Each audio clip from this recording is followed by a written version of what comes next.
सरकार लाई है विद्यार्थियों के लिए डिजिटल लाइब्रेरी। बच्चों के उज्जवल भविष्य के लिए बिहार सरकार है सदा अग्रसर और तैयार।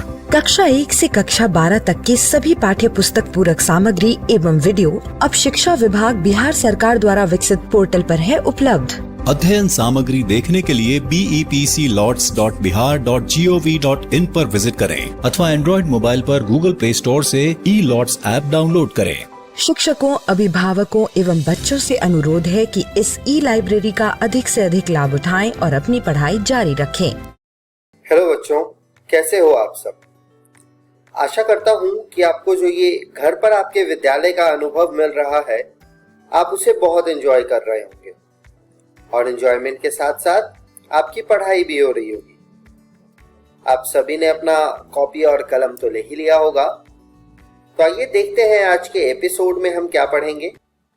आज के एपिसोड में हम कक्षा 11 के गणित से शुरू करते हुए बायोलॉजी में cell cycle and cell division part को पढ़ेंगे। कक्षा 11 की पढ़ाई हो जाने के बाद हम कक्षा 12 की ओर बढ़ेंगे और गणित में आव्यूह चैप्टर यानी कि मैट्रिसेस के बारे में कुछ और बातें जान लेंगे। और सबसे आखिरी में हम बायोलॉजी में, तो ध्यान रहे बच्चों, आप सभी को एपिसोड देखने के बाद गणित के सभी सवालों को आपकी किताब से हल करना है और जीव विज्ञान के पाठ को किताब से पढ़ना है। आइए शुरू करते हैं आज का एपिसोड।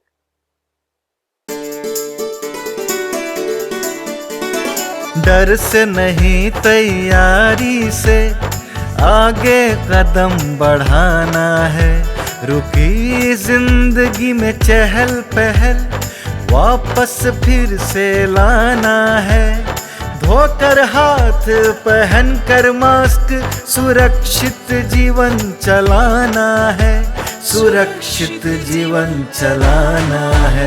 डर कर नहीं, तैयारी से आगे कदम बढ़ाना है। डर कर नहीं, तैयारी से आगे कदम बढ़ाना है। रखेंगे 2 गज की दूरी, सबको पौष्टिक आहार खिलाएंगे, बच्चों और बूढ़ों का करेंगे ख्याल।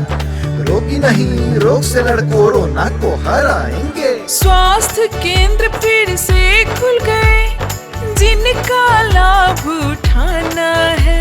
रुकी जिंदगी में चहल पहल वापस फिर से लाना है। धोकर हाथ पहन कर मास्क सुरक्षित जीवन चलाना है। सुरक्षित जीवन चलाना है। डर कर नहीं, तैयारी से आगे कदम बढ़ाना है। डर कर नहीं, तैयारी से आगे कदम बढ़ाना है। टीकाकरण की शुरुआत हो गई है, पर पहले की तरह हमें मास्क लगाना और 2 गज की दूरी बनाए रखना अभी भी जरूरी है। स्वास्थ्य विभाग और सूचना एवं जनसंपर्क विभाग बिहार सरकार द्वारा जनहित में जारी। जीतेगा बिहार। नमस्कार दोस्तों, आइए शुरू करते हैं गणित का आज एक नया पाठ, जिसका नाम है रैखिक असमीकाएं यानी लीनियर इनइक्वालिटीज। आइए इसमें आगे बढ़ते हैं और देखते हैं आज की इस वीडियो में हम क्या पढ़ने वाले हैं। पहला विषय होगा भूमिका यानी इंट्रोडक्शन और दूसरा विषय होगा असमीकाएं यानी इनइक्वालिटीज। तो चलिए शुरू करेंगे हम पहले विषय के साथ। तो इस पाठ को प्रारंभ करने से पहले मैं आपसे एक प्रश्न पूछना चाहूंगी। अपनी पिछली कक्षाओं में आपने शाब्दिक प्रश्नों के बारे में तो सुना होगा और उन्हें हल भी किया होगा। तो प्रश्न मेरा आपसे ये है कि क्या शाब्दिक प्रश्नों को सदैव एक समीकरण के रूप में परिवर्तित करना संभव है? सोचिए।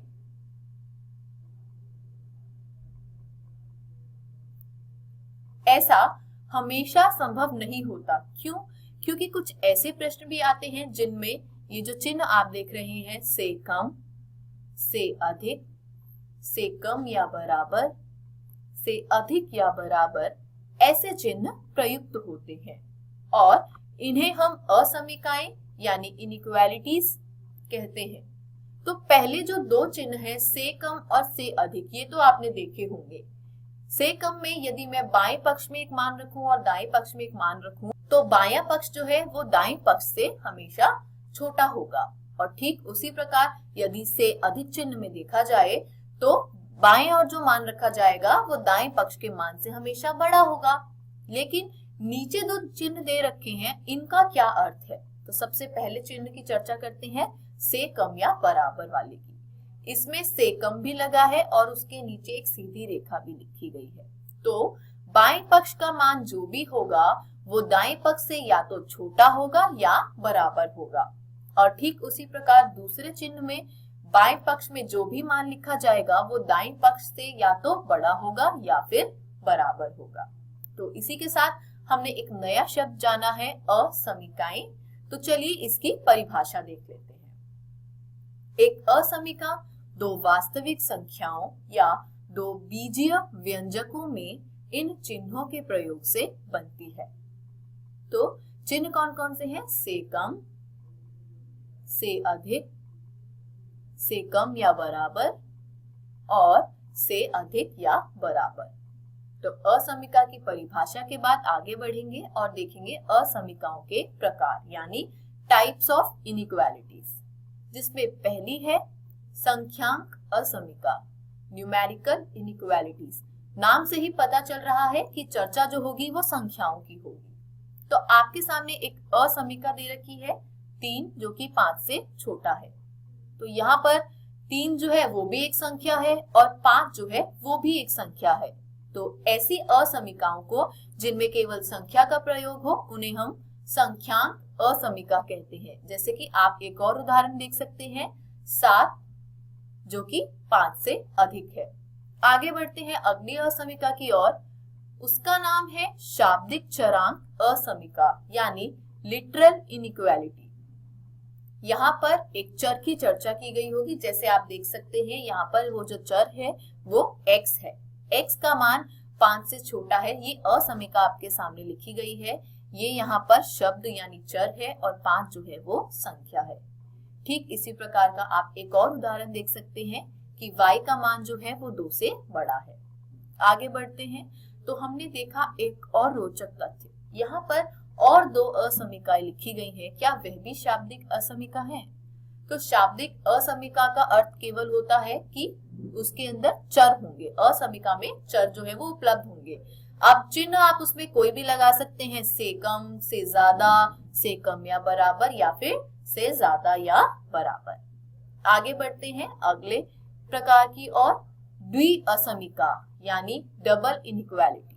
तो यहाँ पर देखिए जो असमीका दी गई है उसमें लिखा गया है 3 5 से छोटा है और 5 7 से छोटा है। तो इस असमीका में ये जो चिन्ह है वो 2 बार प्रयोग में आया है। जरूरी नहीं है ये चिन्ह हो, चारों में से कोई भी चिन्ह हो सकता है। क्योंकि चिन्ह का प्रयोग 2 बार हुआ है इसलिए हम इसको द्विअसमीका कहते हैं। एक और उदाहरण देख सकते हैं आप। और द्विअसमीका में सिर्फ ये बात होती है कि चिन्ह 2 होंगे। आप उसमें संख्या भी रख सकते हैं और चर भी रख सकते हैं। यहाँ पर देखिए, यहाँ पर भी से कम या बराबर का चिन्ह है और से कम का, तो 2 चिन्ह हो गए यानी द्विअसमीका या फिर डबल इनइक्वालिटीज। इसी प्रकार आप एक और उदाहरण भी देख सकते हैं। असमीकाओं के प्रकार में अगला प्रकार है सुनिश्चित असमीकाएं यानी स्ट्रिक्ट इनइक्वालिटी। तो इसमें आप सबसे पहली असमीका देख सकते हैं ax प्लस b जो कि छोटी है 0 से या फिर कम है 0 से। तो ये आप चिन्ह देख पा रहे होंगे, ये किसका चिन्ह है? से कम का। अब अगला उदाहरण है ax प्लस by जो कि छोटा है c से।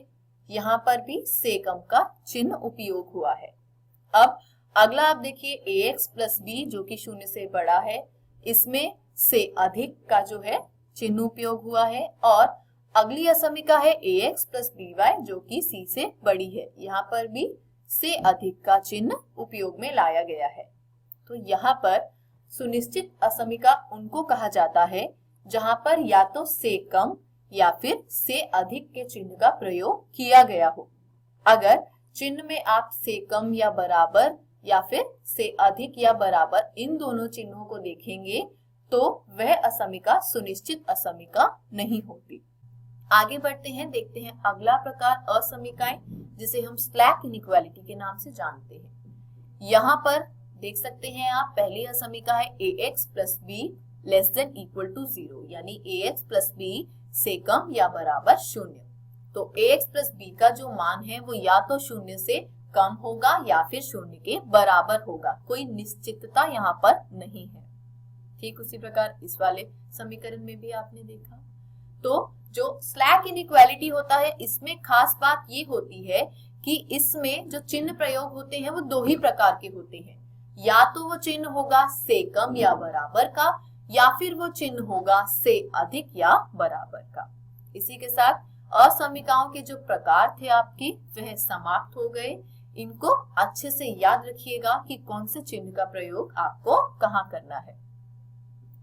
आखिरी जो आपके यहाँ पे असमिका आ रही है अब दो, वह पहले दी गई असमिकाओं से बहुत अलग है। अब है रैखिक असमिकाएं जो हमारा पाठ है, तो वो है लीनियर इनइक्वालिटी।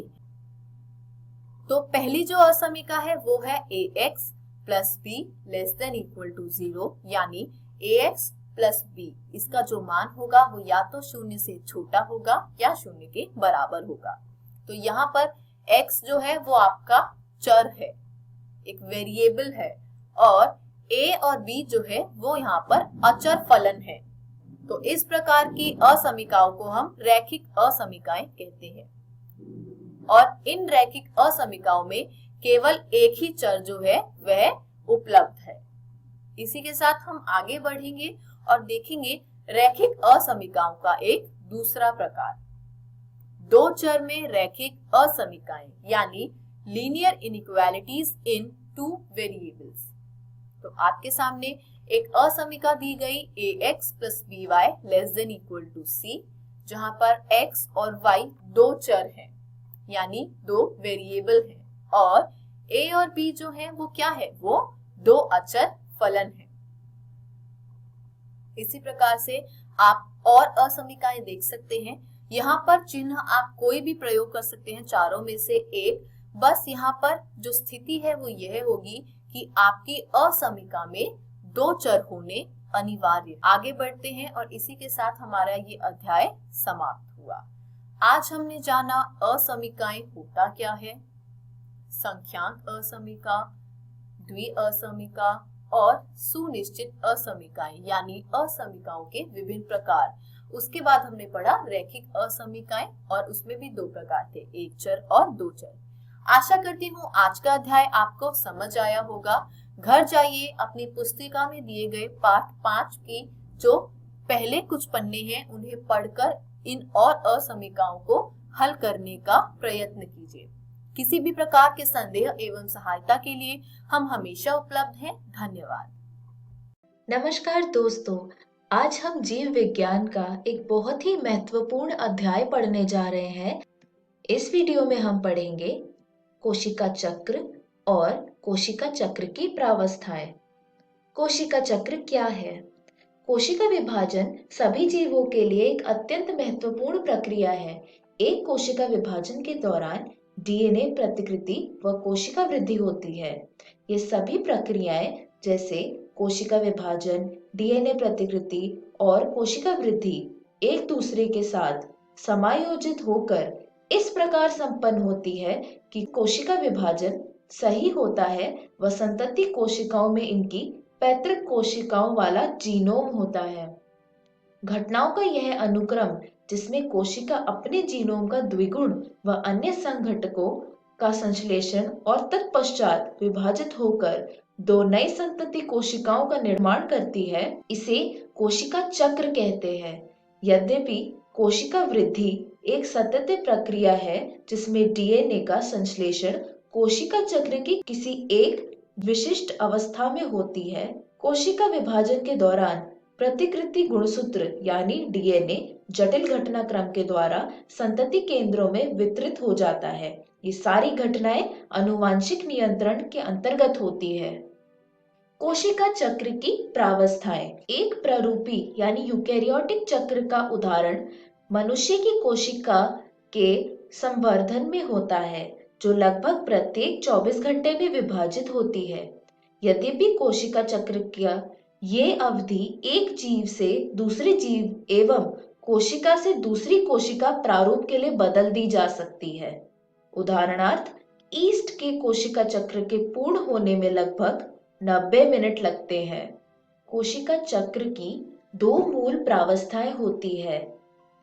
अंतरावस्था। अंतरावस्था 2 क्रमिक एम प्रावस्थाओं के बीच प्रावस्था को व्यक्त करता है। ये ध्यान देने योग्य महत्व है कि मनुष्य की कोशिका की औसतन अवधि 24 घंटे की कोशिका चक्र में कोशिका विभाजन लगभग 1 घंटे में पूर्ण होता है, जिसमें कोशिका चक्र की कुल अवधि 95% से अधिक की अवधि अंतरावस्था में ही व्यतीत होती है। अंतरावस्था को विश्राम प्रावस्था भी कहते हैं। यह वह प्रावस्था है जिसमें कोशिका विभाजन के लिए कोशिका तैयार होती है और इसके दौरान क्रमबद्ध तरीके से कोशिका वृद्धि व डीएनए की प्रतिकृतिकरण दोनों होते हैं। एम प्रावस्था यानी सूत्री विभाजन, इसे हम माइटोसिस भी कहते हैं। एम प्रावस्था का आरंभ केंद्रक के विभाजन यानी कैरियोकाइनेसिस से होता है, जो कि संगतक संतति गुणसूत्र के पृथक्करण सूत्री विभाजन के समतुल्य होता है और इसका अंत कोशिका द्रव्य विभाजन यानी साइटोकाइनेसिस के साथ होता है। अंतरावस्था। अंतरावस्था को 3 प्रावस्थाओं में विभाजित किया गया है: G1 फेज, S फेज और G2 फेज। G1 फेज समसूत्री विभाजन एवं डीएनए प्रतिकृतिकरण के बीच अंतराल को प्रदर्शित करता है। जीवन प्रावस्था में कोशिका उपापचयी रूप से सक्रिय होने लगती है एवं लगातार वृद्धि करती है, परंतु इसमें डीएनए प्रतिकृति नहीं होती। एस फेज में डीएनए का निर्माण एवं इसकी प्रतिकृति होती है। इस दौरान डीएनए की मात्रा दोगुनी हो जाती है। यदि डीएनए की प्रारंभिक मात्रा 2C है तो अब वो 4C हो जाती है। G2 प्रावस्था के दौरान प्रोटीन का निर्माण होता है। अब एक बहुत महत्वपूर्ण बात बताना चाहूंगी कि कुछ कोशिकाएं विभाजित नहीं होती है। ये जीवन अवस्था से निकलकर निष्क्रिय अवस्था में पहुंचती है, जिसे कोशिका चक्र की शांत अवस्था यानी G0 फेज कहते हैं। इस अवस्था की कोशिका उपापचयी रूप से सक्रिय होती है लेकिन विभाजित नहीं होती।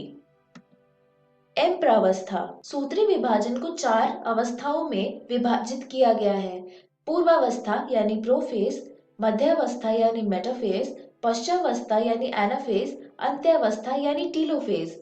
इसके बाद आता है कोशिका द्रव्य विभाजन, जिसे हम साइटोकाइनेसिस भी कहते हैं। इसके बारे में हम अगली वीडियो में पढ़ेंगे। इस वीडियो में हमने सीखा कोशिका चक्र और कोशिका चक्र की प्रावस्थाएं। अगली वीडियो में हम पढ़ेंगे एम प्रावस्था यानी सूत्री विभाजन और सूत्री कोशिका विभाजन का महत्व। धन्यवाद।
Tele Covid kagak ada dia. Dia kata.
डर से नहीं तैयारी से आगे कदम बढ़ाना है।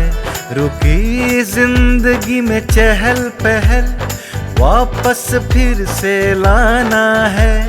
धोकर हाथ पहन कर मास्क सुरक्षित जीवन चलाना है। सुरक्षित जीवन चलाना है। डर कर नहीं तैयारी से आगे कदम बढ़ाना है। टीकाकरण की शुरुआत हो गई है, पर पहले की तरह हमें मास्क लगाना और 2 गज की दूरी बनाए रखना अभी भी जरूरी है। स्वास्थ्य विभाग और सूचना एवं जनसंपर्क विभाग बिहार सरकार द्वारा जनहित में जारी। जीतेगा बिहार। नमस्कार दोस्तों, आव्यू यानी कि मैट्रिसेस के वीडियो में आपका स्वागत है। तो चलिए देखते हैं हम इसमें क्या पढ़ेंगे। आव्यूहों पर प्रारंभिक संक्रियाएं और व्युत्क्रमणीय आव्यूह। तो चलिए शुरू करते हैं आव्यूह पर प्रारंभिक संक्रियाएं से। किसी 2 पंक्तियों या 2 स्तंभों का परस्पर विनिमय होगा। अब देखिए, इसमें मैंने पहली और दूसरी पंक्ति का परस्पर विनिमय करा है। यह पहली संक्रिया है। दूसरी संक्रिया, किसी पंक्ति या स्तंभ के अवयवों को एक शून्येतर संख्या से गुणन करना।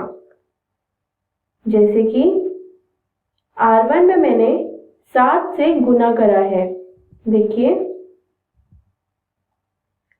अब आप इसमें देख सकते हैं कि पहली पंक्ति में मैंने 7 से गुना करा है, बाकी ऐसे ही रहेगा। अब देखते हैं तीसरी संक्रिया। किसी पंक्ति या स्तंभ के अवयवों में किसी अन्य पंक्ति या स्तंभों के संगत अवयवों को किसी शून्येतर संख्या से गुना करके जोड़ना। इसमें मैंने पहली पंक्ति को 2 से गुणा करा है, फिर -R2 करा है, यानी कि दूसरी पंक्ति। यह मेरा एक आव्यूह है। अब देखिए, पहली पंक्ति में मैंने यह संक्रिया लगानी है, तो होगा 2 × 5 -9 यानी कि 1, और 7 × 2 -11 यानी कि 3। व्युत्क्रमणीय आव्यूह। AB बराबर होगा BA, जो कि बराबर होगा I के, यानी कि तत्समक आव्यूह। उदाहरण द्वारा समझते हैं। A और B दो अवयव हैं। A गुणा B होगा, इसको सरल करके हमें प्राप्त होगा। अब हम देख सकते हैं कि यह एक तत्समक अवयव है। अब हम BA निकालेंगे, यानी कि B गुणा A।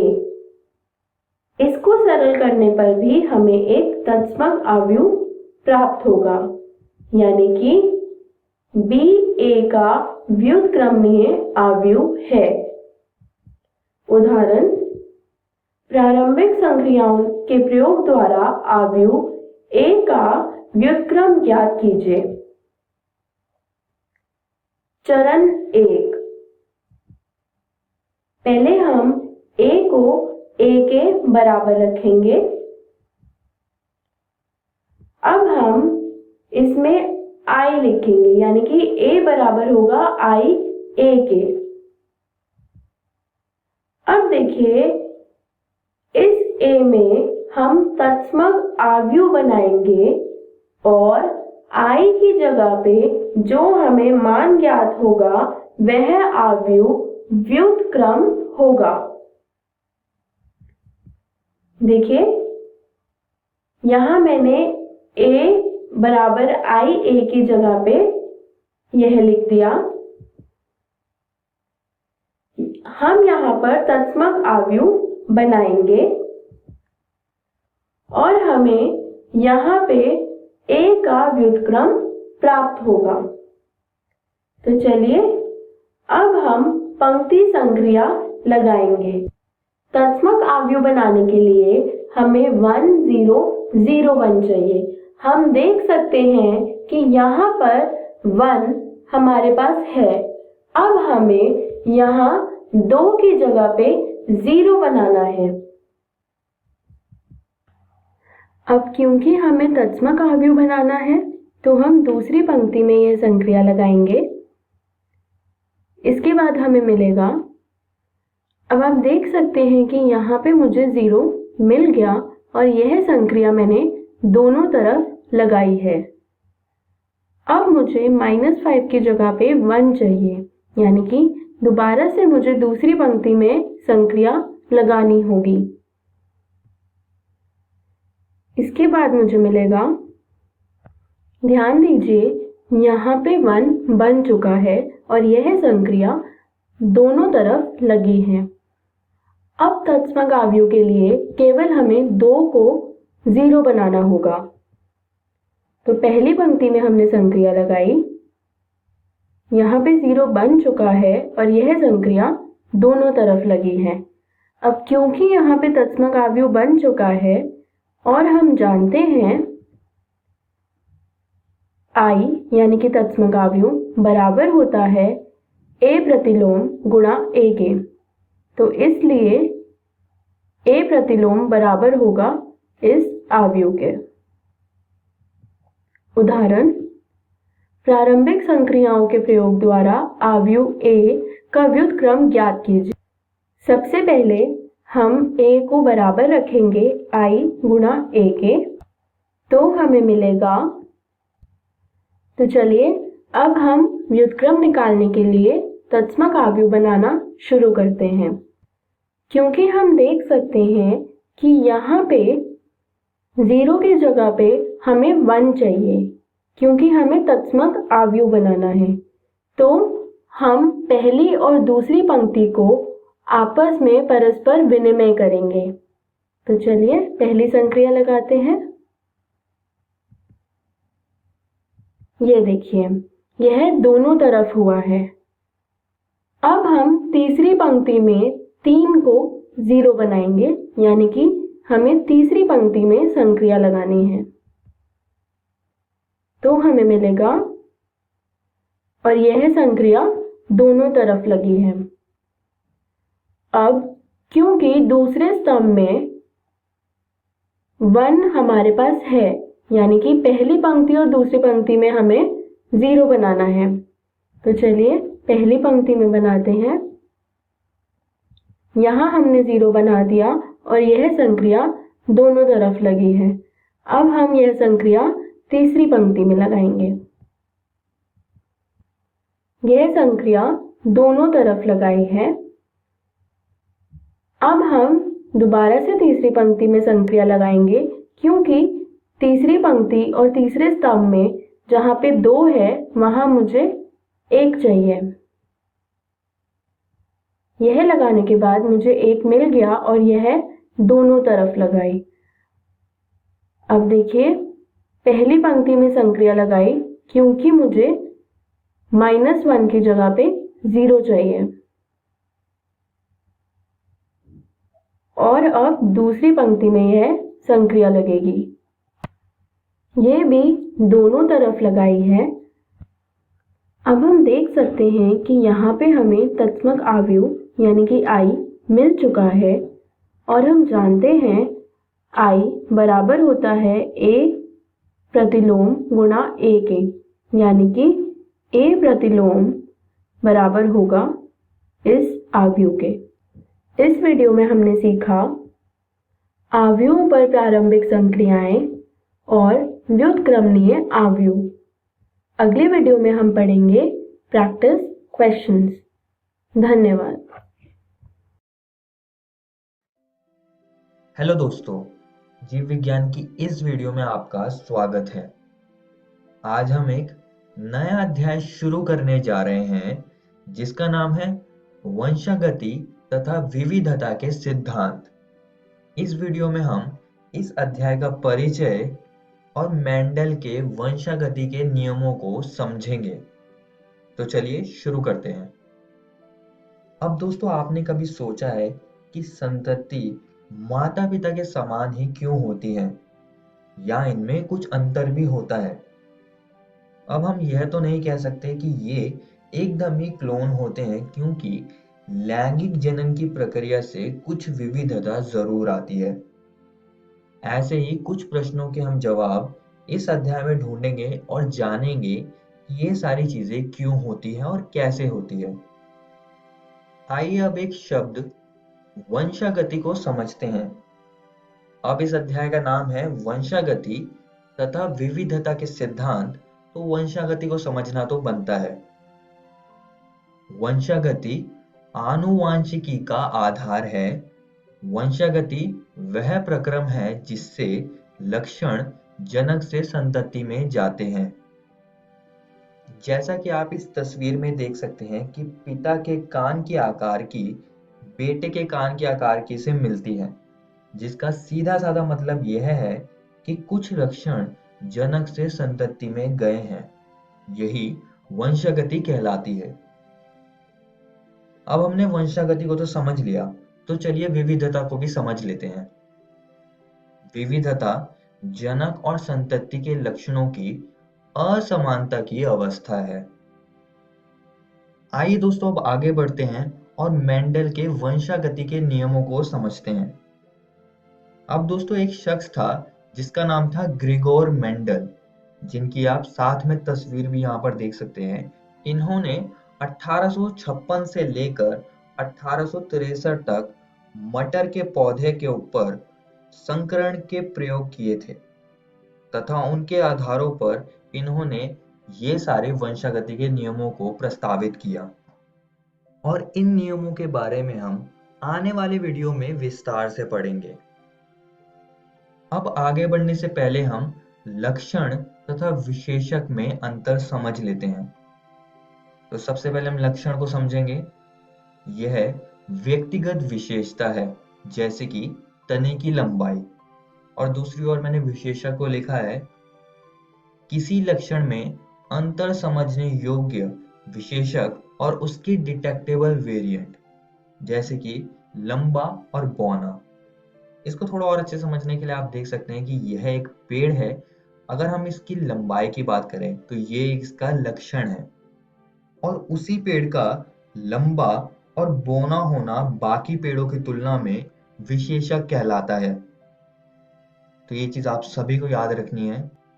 अब वीडियो में यहाँ तक आपको पता चल ही गया होगा कि मेंडल ने मटर के पौधे पर कुछ प्रयोग किए थे, मगर आपने सोचा है कि मेंडल ने मटर के पौधे को ही क्यों चुना, क्या खास बात थी उसकी? तो अब हम यही पढ़ेंगे मटर के पौधे का चयन उसने क्यों किया? तो उसके कुछ कारण थे, जैसे कि मटर के कई सारे विशेषक हैं, यह बड़ी संख्या में बीज पैदा करता है और एक मौसम में अपना जीवन चक्र पूरा करता है। पुष्पों में स्वपरागण होता है, इसलिए यह शुद्ध नस्ल के होते हैं। मटर के पुष्पों में कृत्रिम रूप से परागण कराना आसान है, इस प्रकार उत्पादित संकर उपजाऊ थे। तो ये सारे कुछ कारण थे जिसकी वजह से मेंडल ने मटर के पौधे का चयन किया। आइए दोस्तों, अब अलील को समझते हैं। इसको समझने से पहले हम जान लेते हैं कि जीन क्या होता है। जीन की परिभाषा मैंने यहाँ पर लिखी हुई है। गुणसूत्रों पर स्थित डीएनए की बनी वो अति सूक्ष्म रचनाएं जो आनुवांशिक लक्षणों का धारण एवं उनका एक पीढ़ी से दूसरी पीढ़ी में स्थानांतरण करती हैं, जीन कहलाती हैं। अब दोस्तों, अलील के विषय को हम इस परिवार के बालों के रंग के उदाहरण से समझते हैं। बालों का रंग यहाँ पर हमने विशेषक के रूप में लिया हुआ है। अब दोस्तों, इस चित्र में आप देख सकते हैं कि इस परिवार में पिता और पुत्र के बालों का रंग गहरा भूरा है और माता और पुत्री के बालों का रंग हल्का भूरा है। अब इन दोनों संतति के माता पिता तो एक ही हैं, तो बालों के रंग में अंतर क्यों आ रहा है? इन्हीं सब का कारण जीन में छिपा है। अब दोस्तों, आपको पता ही होगा कि हमारे पास 46 गुणसूत्र होते हैं, यानी कि 23 जोड़े। अब इन 23 जोड़ों में से एक जोड़ा हम ले लेते हैं गुणसूत्रों का। यहाँ पर हाइलाइटेड हिस्से को देखिए, यह जीन लोकस है, जो कि एक फिक्स्ड पोजीशन होती है जहां पर इस केस में जीन मौजूद है। जरा इसको थोड़ा और अच्छे से देखते हैं।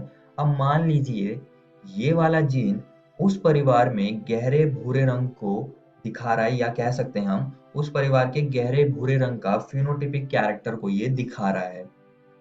और एक और बात आप सभी को याद रखनी है कि ये वाला गुणसूत्र हमको मिला है संतति में माता से, और ये वाला गुणसूत्र हमको संतति में मिला है पिता से।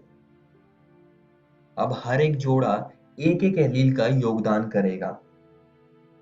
अब अलील को हम थोड़ा और अच्छे से समझेंगे। जीन जो कि युग्म के विपर्यास विशेषकों के लिए कोड होते हैं, अलील कहलाते हैं। यह एक जीन के थोड़े अलग रूप हैं, इसलिए जीन शब्द का उपयोग किसी भी कारक के लिए किया जा सकता है, लेकिन अलील शब्द का उपयोग किसी अन्य अलील के संदर्भ में किया जाता है। ये चीज आप सभी को याद रखनी है। अब दोस्तों, हम अलील को अक्षरों से दिखाते हैं, और हमने बालों के रंग का उदाहरण लिया है, तो चलिए हम यहाँ पर लिख देते हैं बड़ा H और छोटा h। H यानी कि हेयर कलर, यानी कि बालों का रंग। अब जो बड़ा अक्षर है यहाँ पर, वो प्रभावी अलील को दर्शाता है।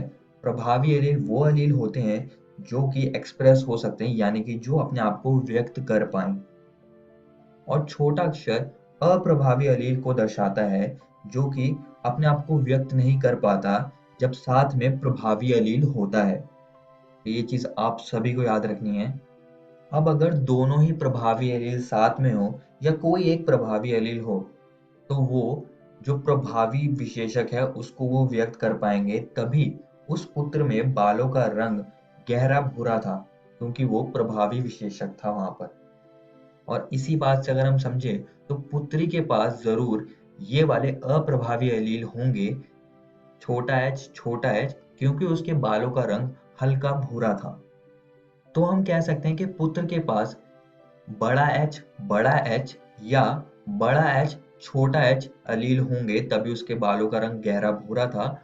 और पुत्री के पास छोटा h होगा, क्योंकि तभी उसके पास हल्के भूरे रंग के बाल थे। आइए अब हम इसकी कुछ और महत्वपूर्ण बातों को समझ लेते हैं। सबसे पहले हम जीनोटाइप यानी कि जीनी प्ररूप को समझेंगे। यह एक या अधिक लक्षणों के संबंध में किसी व्यक्ति के आनुवांशिक पूरक का प्रतिनिधित्व है, जैसे बड़ा H, बड़ा H, छोटा h, छोटा h। और हम फिनोटाइप यानी कि दृश्य प्ररूप को भी समझेंगे। यह अवलोकनीय आकार की रूप है, जैसे लंबा या बौना पौधा। इस वीडियो में हमने वंशागति तथा विविधता के बारे में पढ़ा। साथ ही में हमने ग्रिगोर मेंडल को भी थोड़ा सा जाना और आखिरी में हमने अलील पर चर्चा करी। और दोस्तों, मैं आप सभी को एक और बात बताना चाहता हूँ कि आज हमने आपकी एनसीईआरटी किताब के ये 2 टॉपिक्स को ऑलमोस्ट खत्म कर लिया है। आप इनको जरूर घर से किताब से पढ़कर आइएगा। अगली वीडियो में हम एक जीन की वंशागति और मेंडल के वंशागति नियमों को समझेंगे। धन्यवाद।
अरे भाई राजू, क्या? अरे सुने कि कल चाचा कुछ बता रहे थे। क्या बोल रहे थे? हाँ, चाचा कल बहुत बढ़िया बात बता रहे थे। कह रहे थे कि हम लोगों को अपने बच्चा लोग के पढ़ाई लिखाई पे ध्यान देना चाहिए। सिर्फ स्कूल भेजने से कुछ नहीं होता। बात तो ठीक है, लेकिन हम लोग ये करेंगे कैसे? हम लोगों को तो पढ़ना लिखना भी नहीं आता है। हम भी यही सोच रहे थे।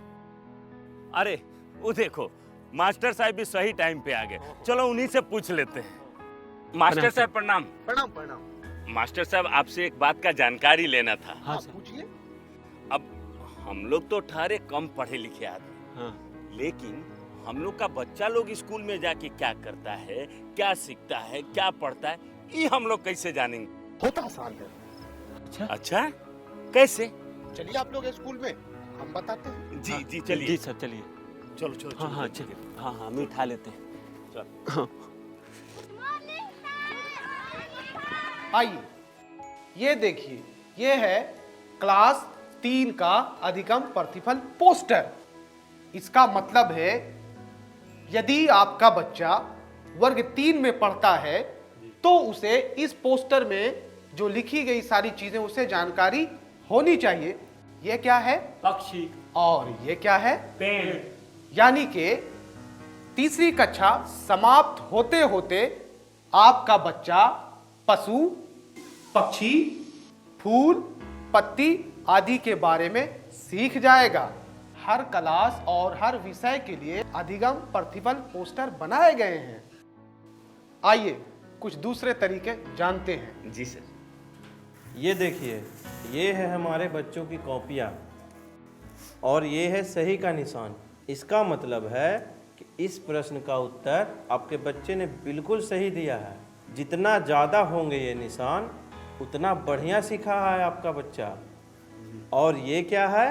गलत का निशान। हाँ, ये है गलत का निशान और इसका मतलब है आपके बच्चे ने इस प्रश्न में कुछ गलती की होगी। और ये निशान जितना ज़्यादा होगा, आपको अपने बच्चे पे उतना ही ध्यान देने की ज़रूरत है। लेकिन पूरे साल में हमारा बच्चा क्या क्या सीखा, ये कैसे जानेंगे? बिल्कुल जानेंगे। उसके लिए भी हमारे पास कुछ साधन है। उनमें से एक है प्रगति पत्रक। इसके माध्यम से आप घर बैठे जान सकेंगे कि आपका बच्चा पूरे साल में क्या कुछ सीखा। देखिए, ये है 3 स्टार। इसका मतलब होता है सीख चुका है, आपका बच्चा सीख चुका है। और 2 स्टार का मतलब है बच्चा सीख रहा है, और 1 स्टार का मतलब अभी सीखने की आवश्यकता है। जी हाँ, ये तो बहुत आसान है। अब तो हम जैसे बिना पढ़े लिखे लोग भी अपने बच्चों की कॉपी आसानी से जांच कर पाएंगे। बिल्कुल जांच पाएंगे मनोज। हाँ मास्टर साहब, आपने तो बिल्कुल सही बात बताई थी। तो ठीक है, चलते हैं। आज जो आपने हमको बताया है वो हम सबको बताएंगे। आप क्या करेंगे? आइए हम मिलकर अपने बच्चों के भविष्य को एक नई उड़ान दें। आज हम पूछेंगे तो कल ये सीखेंगे।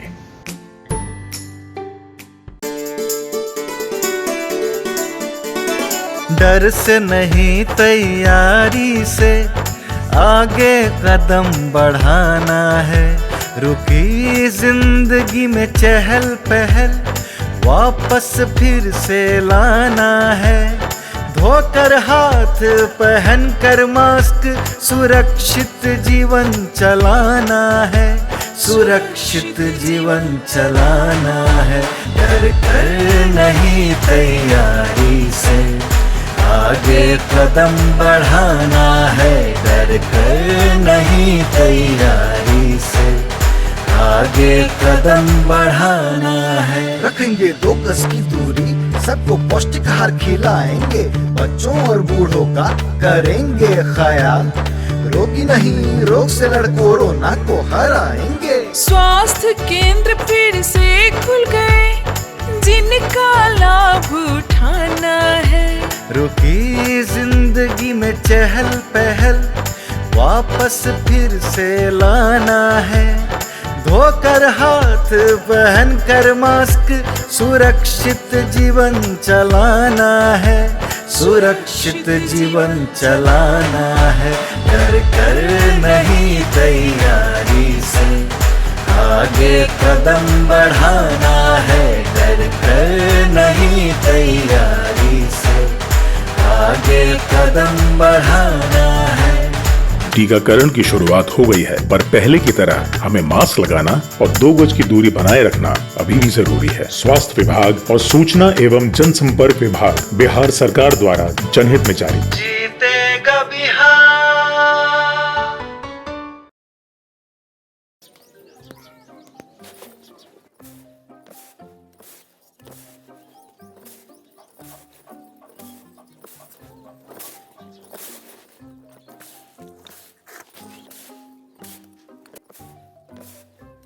पिंटू, आज स्कूल में क्या सीखा? आज स्कूल में क्या सीखा? पापा वो कोई नहीं, तू अपनी कॉपी ला, हम खुद ही देख लेंगे। देख लेंगे, समझ लेंगे। का देख लेंगे और का समझ लेंगे? जाइए भैंसिया को चारा देकर आइए। अरे ऐसा नहीं है, हम लोगों को अपने पिंटू के पढ़ाई लिखाई का ध्यान रखना चाहिए। अच्छा हाँ। तो पिंटू को स्कूल कौन भेजता है? और अब तो पिंटू का कॉपी किताब भी हम लोग सही समय पे खरीद देते हैं। का पिंटू? ओहो, सिर्फ स्कूल भेजना, कॉपी किताब खरीदना, ध्यान देना नहीं होता।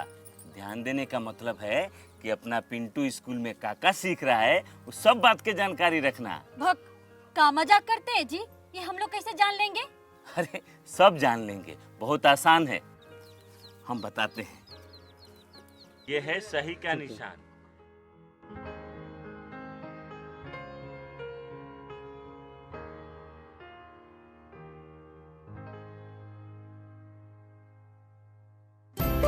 आइए हम मिलकर अपने बच्चों के भविष्य को एक नई उड़ान दें। आज हम पूछेंगे तो कल ये सीखेंगे।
सरकार लाई है विद्यार्थियों के लिए डिजिटल लाइब्रेरी। बच्चों के उज्जवल भविष्य के लिए बिहार सरकार है सदा अग्रसर और तैयार। कक्षा 1 से कक्षा 12 तक की सभी पाठ्य पुस्तक पूरक सामग्री एवं वीडियो अब शिक्षा विभाग बिहार सरकार द्वारा विकसित पोर्टल पर है उपलब्ध। अध्ययन सामग्री देखने के लिए BEPCLOTS.bihar.gov.in पर विजिट करें अथवा एंड्रॉइड मोबाइल पर गूगल प्ले स्टोर से E-LOTS ऐप डाउनलोड करें।